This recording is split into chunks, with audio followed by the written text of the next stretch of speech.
pun sampai malam hari, anggota Dewan yang terhormat terus melakukan rapat-rapat untuk kepentingan bangsa dan negara.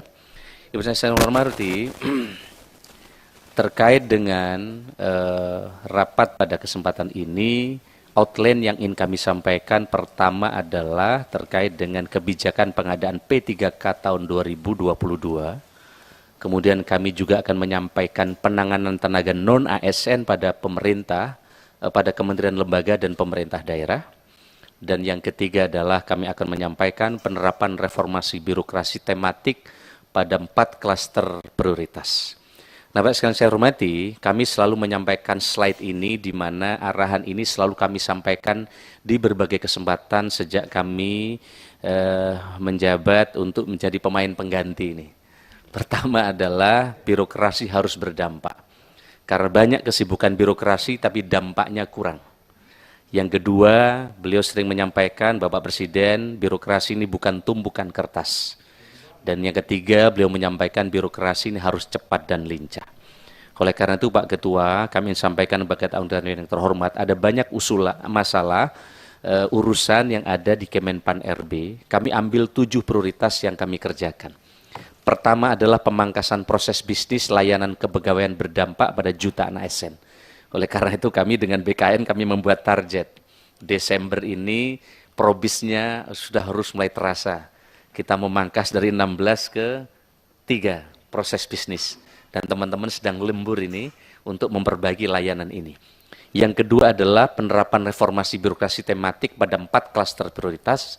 Dan yang ketiga yang malam ini, Bapak Ibu sekalian yang akan kami sampaikan adalah terkait dengan transformasi profesionalisme ASN berbasis digital, meliputi penyederhanaan birokrasi dan jabatan fungsional.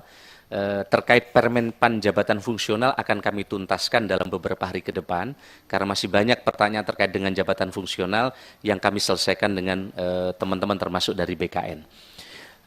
Begitu juga terkait penataan tenaga non-ASN atau honorer. Yang keempat adalah akselerasi pembentukan mall pelayanan publik MPP digital di seluruh Indonesia secara bertahap.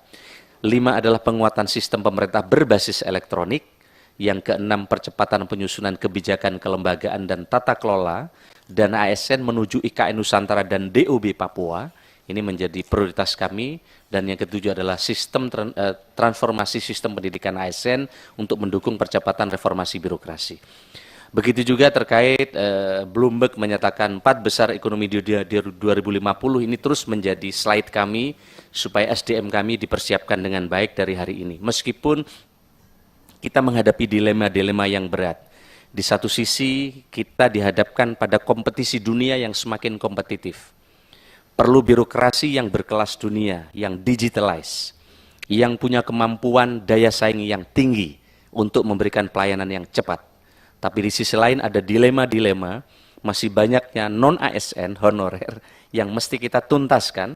Di satu sisi ada rekrutmen ASN, non-ASN yang sangat baik, tapi di sisi lain masih kita temukan sebagian, masih juga kurang baik. Yang itu kemudian memunculkan berbagai PR bagi kita ke depan.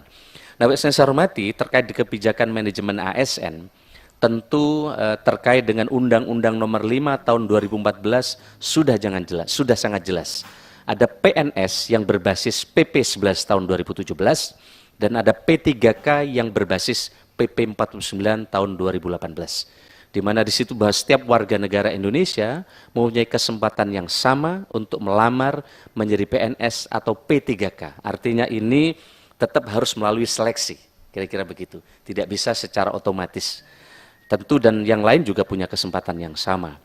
Kemudian ada perubahan tata kelola manajemen ASN, di mana di sini tekanannya adalah ASN sebagai profesi yang memiliki kewajiban mengelola dan mengembangkan dirinya dan wajib mempertanggungjawabkan kinerjanya dan menerapkan prinsip merit dalam pelaksanaan manajemen ASN. Ini adalah perubahan tata kelolanya. Bapak Ibu saya hormati, berikutnya adalah terkait dengan penanganan tenaga non-ASN. Kami ingin sampaikan alur penanganan tenaga honorer.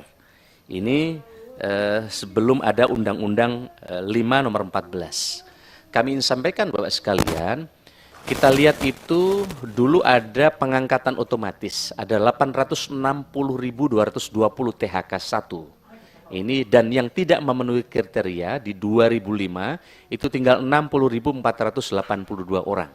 Itu di 2007. Kemudian di data ulang di 2012 ya. Pendataan di luar kriteria PP 48 2005 terdapat afirmasi dengan penurunan passing grades. Mengikuti seleksi di 2013 dan tidak lulus jumlahnya 438.000. Kita lihat di situ. Kemudian 2018 ada seleksi dan sejak itu ada seleksi. Kemudian sisa XTHK 2 ada 444.000. Ya, terdapat larangan pengangkatan PNS sejak tahun 2018. Nah, di 2019 itu ada seleksi THK 2 ya, lulus 35.361, sisanya 410.000. Seleksi P3K bagi dosen dan tenaga pendidik di PTNBB itu 2.854 dan penyuluh pertanian itu 11.590. Nah, Mbak sekalian kami hormati, di 2019 ini mestinya sisanya 410.000. Mestinya Pak Ketua. Kemarin kita data ulang ternyata bukan 410.000 jadinya. Yang Bapak sebutkan tadi ternyata jumlahnya menjadi 2.360.723 orang. Nanti akan kami jelaskan di belakang. Tapi data ini tidak otomatis orang akan diangkat menjadi ASN. Jadi ini bagian dari pendataan untuk melihat potensi, kira-kira begitu. Nah, Bapak yang saya hormati, berikutnya adalah terkait dengan kriteria jumlah tenaga honorer yang diangkat PNS. Tadi sudah kami sampaikan, awalnya sama Bapak sekalian, yang 920.000 itu didata sisanya tinggal 60.000. Tapi begitu didata ternyata bukan 60.000 tapi menjadi 11 kali lipat. Jadi selalu bertambah. Kira-kira begitu. Nah, begitu juga jumlah tenaga honorer yang diangkat di PNS di tahun 2012. Ini penjelasan dari yang pertama tadi. Nah, Bapak sekalian saya hormati, total yang diangkat tahun 2005 sampai 2014 adalah 1.070.092 orang. Ini totalnya. Di 2018 itu sudah ada PP nomor 49. Next. Jadi sekali lagi kami ingin sampaikan ini bukan dari Menpan. Ya. Kami akan membacakan saja bahwa ada pelarangan pengangkatan pegawai non-PNS dan atau non-P3K oleh PP 49 2018. Sekali lagi ini bukan dari Menpan, tapi dari PP. Dari PP nomor 49 tahun 2018. Bunyinya adalah satu, di dalam PP itu, PPK dan pejabat lain di lingkungan instansi pemerintah dilarang mengangkat pegawai non-PNS dan atau non-P3K untuk mengisi jabatan ASN. Ini bunyi PP 49. Bunyi PP 49 yang kedua, PPK dan pejabat lain yang mengangkat pegawai non-PNS dan atau non-P3K untuk mengisi jabatan ASN dikenakan sanksi sesuai dengan ketentuan peraturan perundang-undangan. Dan bunyi PP 49 yang ketiga adalah bagi pegawai non-PNS yang saat ini masih aktif bekerja di instansi pemerintah diberikan masa transisi 5 tahun sejak PP nomor 49 tahun 2018 diundangkan. Artinya sejak 5 tahun lalu, sejak tahun 2018 telah diberi waktu transisi untuk 5 tahun. Nah, status kepegawaian dalam jabatan tidak boleh dilaksanakan oleh non-ASN terhitung mulai tanggal 28 November 2023. Ini bunyi PP nomor 49 tahun 2018. Nah, Bapak sekalian kami hormati, lalu langkah-langkah yang telah dilaksanakan apa oleh Kemenpan bersama teman-teman termasuk dengan BKN. Satu, kami menggelar rapat koordinasi penyelesaian tenaga non-ASN di lingkungan pemerintah daerah dilaksanakan pada tanggal 24 Juni 2002 dihadiri oleh seluruh sekretaris daerah, provinsi, kota, kabupaten, asosiasi pemerintah kota seluruh Indonesia, APEKSI, dan Asosiasi Pemerintah Kabupaten seluruh Indonesia. 2. Kebijakan pengadaan P3K guru, tenaga kesehatan dan penyuluh keluarga berencana. Kemudian kami juga melakukan rapat koordinasi pendataan non-ASN bersama Badan Kepegawaian Negara di lingkungan instansi pemerintah pada tanggal 24 Agustus 2022. Kemudian Kemenpan RB terus mendorong kebutuhan P3K pada instansi pusat maupun daerah melalui kegiatan coaching klinik serta pembukaan atau perpanjangan masa pengisian usulan kebutuhan P3K. Nah, next, ini kami juga sudah mengeluarkan penataan tenaga non-ASN, tujuan untuk pendataan. Kemudian kami juga ngirim surat terakhir 36 September, non-ASN untuk diverifikasi dan validasi, di mana data tenaga non-ASN melalui uji publik, sehingga datanya kemudian berkurang kurang lebih 100.000, tapi sebagian nanti kami akan jelaskan di belakang. Nah, instansi yang belum menyampaikan SPTJM hingga masa uji publik, karena sebelumnya Satker bisa langsung ngirim data. Nah, kemudian kami kirim surat agar ada yang disebut dengan SPTJM hingga masa uji publik ditutup. Nah, ada 120 instansi yang tidak atau belum menyampaikan surat pernyataan tanggung jawab mutlak dan ditandatangani oleh PPK instansi masing-masing hingga tanggal 31 Oktober 2022. Nah, ada 12 instansi pemerintah pusat dan ada 108 instansi pemerintah daerah. Nah, ini adalah berdasarkan perkembangan data tenaga non-ASN sebelum uji publik itu 2.421.100 orang, setelah uji publik menjadi 2,3 juta orang. Dan ini ada yang masih belum menyampaikan SPTJM dan ada yang sudah menyampaikan SPTJM. Nah, alternatif penyelesaian tenaga non-ASN, next. Nah, Bapak sekalian kami hormati, jadi terkait dengan banyaknya tenaga non-ASN ini ada opsi pertama itu diangkat seluruhnya menjadi ASN. Tentu beban negara akan sangat berat. Kita menghadapi tantangan kalau diangkat seluruhnya, karena kualifikasi dan kualitasnya kita belum tahu. Ada sebagian kualitasnya sangat bagus, tapi ada juga kualifikasinya belum sesuai dengan kriteria yang dibutuhkan. Yang kedua opsinya adalah diberhentikan seluruhnya. Namun jika diberhentikan seluruhnya, tentu akan mengganggu pelayanan publik.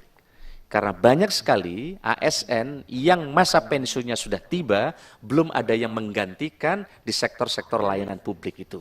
Terutama di sektor guru dan nakes. Atau yang ketiga, kita angkat sesuai dengan skala prioritas. Nah, prioritas ini kita rumuskan, kemudian kita lakukan langkah-langkah afirmasi untuk pengangkatan bagi non-ASN yang ada dalam kriteria ini. Seperti pendidikan dan kesehatan yang tahun ini menjadi skala prioritas kami. Nah, Bapak sekalian saya hormati, inilah kita telah melakukan pemetaan terkait dengan masing-masing PPK untuk melakukan pemetaan. Nah, penetapan jabatan prioritas ini, jabatan prioritas yang diberikan afirmasi untuk P3K, kita lihat kalau jabatan prioritas, mereka ke depan skenario-nya kita seleksi lewat P3K dan atau PNS. Tapi kalau jabatan non prioritas, itu berarti masuk jabatan non ASN, nanti kita carikan berbagai alternatif afirmasi. Kategorisasinya mulai pegawai profesional di BLU atau BLUT, tenaga pendukung KLD dan bukan jabatan ASN, atau outsourcing dan seterusnya. Intinya kami menyiapkan skenario bahwa seluruh ASN ini, seluruh non-ASN ini yang berbakti kepada daerah, kita carikan beberapa alternatif yang mereka tetap untuk bisa mendapatkan pekerjaan. Nah, ini Pak sekalian kami ingin laporkan kepada Komisi 2 yang terhormat, inilah penetapan formasi ASN yang sekarang sedang berlangsung. Nah, Pak sekalian, di pusat itu ada 208.758 jumlah usulan, tapi jumlah penetapannya 93.197. Di daerah jumlah usulan 515.000, jumlah penetapannya 424.000. P3K guru 328.000, tapi yang penetapannya 319.000. Karena sebagian daerah tidak mengusulkan karena merasa tidak punya anggaran dan seterusnya. Nanti akan kami jelaskan di belakang. P3K tenaga kesehatan, kita siapkan jumlah usulan 94.000, jumlah penetapannya 80.049 orang. Dan P3K tenaga medis 92.593, jumlah penetapannya 25.769. Total Bapak sekalian saya hormati, yang jumlah usulan 724.000, tapi yang mampu kita tetapkan 518.000.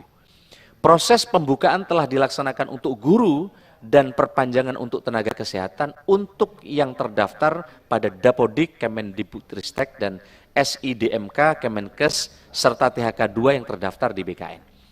Nah, Bapak sekalian, inilah penyelesaian bertahap tenaga guru. Next. Ini kebutuhan tenaga guru 758.000 Bapak sekalian, tapi Pemda hanya usul 320.411. Jadi Pemda tidak mengusulkan sebagian karena berbagai faktor. Ada juga yang telah ditetapkan, baru Pemda banyak yang usul ke kami, tapi sudah ditutup prosesnya. Karena mereka didemo oleh sebagian masyarakatnya maupun komplain oleh anggota dewan yang terhormatnya. Ini banyak, kira-kira begitu. Oleh karena itu Bapak sekalian, penetapan formasi gurunya menjadi 319.000. Ada gap kebutuhan masih 438.000. Ini gapnya sekarang. Karena yang kita siapkan ternyata yang tidak sampai yang mengusulkan. Baru sekarang rame-rame, tapi setelah tutup. Padahal terakhir itu kan Juli, Pak. Juli terakhir. Nah, tapi sekarang masih banyak yang bersurat. Tapi kan nggak mungkin karena prosesnya udah jalan. Nah, begitu juga penyelesaian bertahap untuk tenaga kesehatan non-ASN di 2022. Kita lihat ini Bapak sekalian, ini adalah total yang disiapkan adalah 255.249. Ya. Tapi yang kategori ini 94.168 dan sekarang masih ada gap 179.200. Kebutuhan nakes daerah berdasarkan data Renbud SISDMK itu Kemenkes 255.000. Dengan memperhatikan kesanggupan daerah itu hanya 94.000. 168 yang diusulkan sebagai formasi P3K nakes tahun 2022. Dengan beberapa pertimbangan instansi daerah menarik formasi yang telah ditetapkan hingga sisa formasi nakes tinggal 80.000 Pak sekalian. Pak Ketua, dari yang kita sebut. Nah, gap kebutuhan nakes 2022 dengan formasi yang telah ditetapkan sebesar 179.200. Nah, ini Bapak sekalian beberapa hal terkait dengan soal tenaga non-ASN. Nah, ke depan tentu kita mesti fokus juga untuk menyiapkan berbagai hal. Highlight saja Bapak sekalian, maka di Kemenpan RB juga sekarang telah menyiapkan RB tematik supaya kita fokus ke depan untuk melakukan beberapa target reformasi birokrasi. Fokus kita di RB pengentasan kemiskinan. Tata kelola kita targetkan KLPD ini lebih fokus sehingga dampaknya kelihatan. Karena kalau RB-nya tidak fokus, dampaknya nggak kelihatan. Nah, kalau dampaknya kelihatan, mestinya kemiskinannya turun. Yang kedua, RB peningkatan investasi. Kalau tata kelolanya bagus, investasi akan tumbuh, lapangan pekerjaan akan tersedia. Begitu juga digitalisasi di administrasi pemerintahan, kalau digitalnya jalan, pasti pelayanannya akan lebih cepat, lebih murah, dan akan lebih transparan. Dan yang terakhir, terkait dengan RB percepatan prioritas aktual Presiden, yaitu fokusnya di inflasi dan belanja produk dalam negeri. Nah, ini adalah kita potret misalnya anggaran 431 triliun next itu hanya mampu menurunkan kemiskinan 0,6%. Kegiatan di 16 KL, padahal Presiden punya prioritas penanganan kemiskinan. Nah, RB kita tidak memberikan bantuan uang, tapi kita akan cek tata kelola penganggarannya. Jangan sampai anggaran kemiskinan banyak, tapi tidak fokus dan seterusnya. Kami kira ini Mbak sekalian, dan penjelasan berikutnya nanti jika ada hal-hal yang perlu pendalaman, kami akan sampaikan slide berikutnya. Kami kira ini Bapak Ketua dan pimpinan Komisi 2 DPR yang kami hormati dan seluruh anggota Dewan yang kami hormati. Terima kasih, selamat malam. Assalamualaikum warahmatullahi wabarakatuh. Om Santi, Santi, Santi Om, Namo